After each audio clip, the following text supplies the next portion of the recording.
Sige, magandang umaga. Una, nagpapasalamat tayo kay Yorme at kay Chairman Don.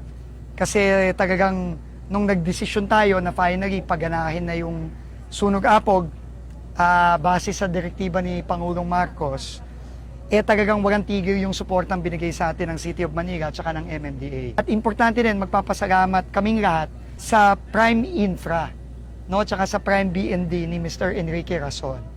Kasi talagang nag-volunteer sila na talagang tignan na kung ano ba talaga ang problema ng sunog-apog and ayusin yung problema. So ngayon, seryosohan na to ang commitment natin with the MMDA and with the City of Manila and with Prime Infra before June of next year.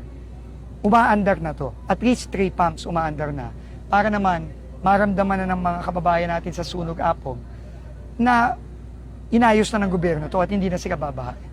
Ang importante lang, nagbigay tayo ng deadline, nagbigay ang Pangulo ng deadline, kasi yun ang request ni Yorme, na bago magsimula yung susunod na rainy season, at least 3 of the 4 pumps dito gumagana na. Ang napansin namin nung nakaraan, band-aid ang approach, hindi kabuuan. Ngayon, ang ginagawa na natin, sa tulong ng Prime Infra, buo na ang tinitignan natin para pangmatagalan na yung solusyon.